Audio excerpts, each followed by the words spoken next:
Example number 4, a particle is projected with velocity u at an angle alpha. किसी particle को u velocity के साथ में alpha angle से प्रोजेक्ट किया जाता है।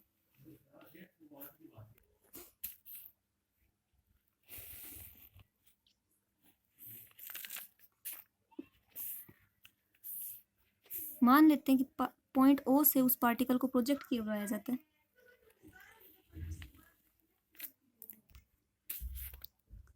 और इस पॉइंट पे पार्टिकल की इनिशियल वेलोसिटी है u और एंगल ऑफ प्रोजेक्शन है alpha. Prove that if h less than u square sin square alpha upon में 2g the particle shall be again at the same height h after time this after being at the same height for the first time। इन्होंने बोल रखा है जब हम किसी particle को project करवाएंगे u वेलोसिटी और अल्फा एंगल ऑफ प्रोजेक्शन से, तो किसी टाइम t पर मान लेते हैं पार्टिकल की पोजीशन p है। अगर इस पॉइंट पे हाइट मीन ये परपेंडिकुलर डिस्टेंस ये h ले लेते हैं, अगर ये हाइट क्या है इस वैल्यू से लेस देन है, ये क्या होती है मैक्सिमम हाइट होती है। अगर ये जो हाइट है इस मैक्सिमम हाइट से लेस है तो इस टाइम के बाद में जो पार्टिकल है वो क्या होगा, वापस एक पॉइंट पे होगा और उस पॉइंट पे वो पार्टिकल क्या होगा उसी सेम हाइट h पर होगा। तो हमें प्रूव करना है किस टाइम इंटरवल के बाद में p से q तक जाने में उसने इतना टाइम लिया होगा। आया समझ में ये कि क्या गिवन है, दोबारा बता देती हूँ कि किसी पॉइंट O से किसी पार्टिकल को u velocity angle of projection alpha के साथ में प्रोजेक्ट किया गया। किसी टाइम t पर वो पार्टिकल क्या था p पोजीशन पे था। तो हमें प्रूव करना है कि अगर हाइट इस पॉइंट पे हाइट h है वो मैक्सिमम हाइट से छोटी है तो इस टाइम के बाद में वो पार्टिकल क्या होगा पोजीशन q पे होगा जहाँ पर पार्टिकल है वो उसी सेम हाइट h पर होगा जहाँ वो पार्टिकल p पे था। मतलब ये हाइट और ये हाइट सेम होगी, ये सेम हाइट अटेन हो जाएगी इस टाइम इंटरवल के बाद में।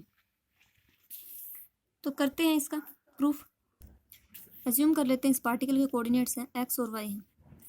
तो इक्वेशन ऑफ मोशन से y की वैल्यू इक्वल होती है u sine alpha t minus half g t square.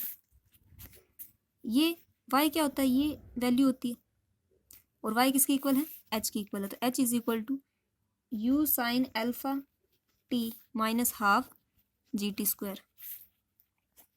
यहाँ से वैल्यू आ जाएगी h is equal to LCM लेंगे इसका 2u sine alpha t minus g t square upon में 2 इससे क्रॉस मल्टीप्लाई करेंगे तो 2h आ जाएगा।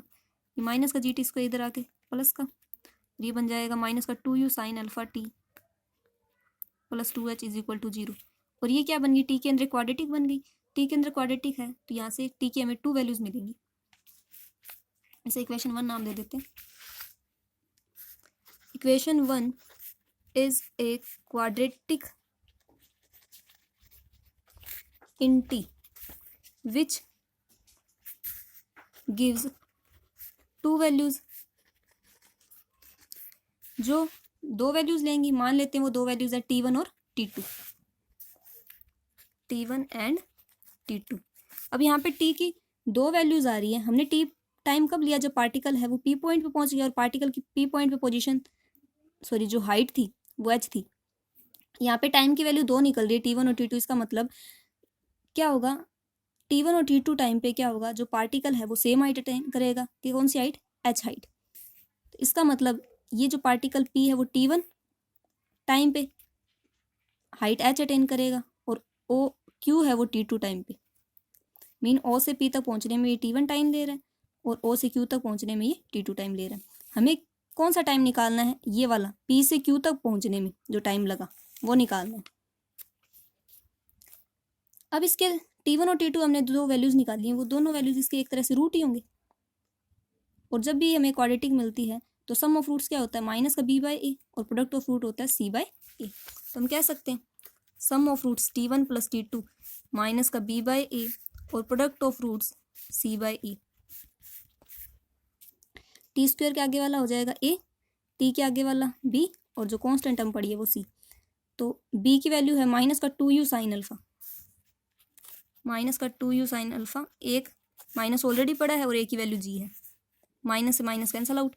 और T1 T2 इक्वल होगा C/A। C की वैल्यू है 2h और अपॉन में A है G, 2h अपॉन में G। ये आ गया। अब हमें क्या चाहिए, टाइम चाहिए to reach from P to Q। Time from P to Q, P से Q तक जाने में जो टाइम लगेगा, O से P तक जाने में T1 टाइम लग रहा है, O से Q तक जाने में T2 टाइम लग रहा है, तो P से Q तक जाने में जो टाइम लगेगा वो होगा T2 minus T1। T2 minus T1 को हम लिख सकते हैं T1 प्लस T2 का स्क्वायर माइनस 4T1 T2 का रूट। जब इसे सोल्व करेंगे तो ये वैल्यू आएगी। T1 प्लस T2 हमने निकाल लिया, 2u साइन अल्फा अपॉन में जी, इसका स्क्वायर करेंगे तो वैल्यू आ जाएगी 4u square sine square alpha upon में जी स्क्वायर।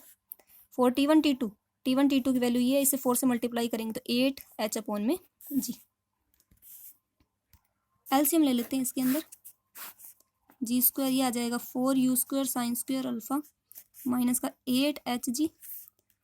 इन दोनों में से 4 कॉमन हो जाएगा, 4 का रूट होता है 2, जी स्क्वायर का रूट होता है जी, ब्रैकेट में अंडर रूट में बचेगा u square sine square alpha minus का h 2hg।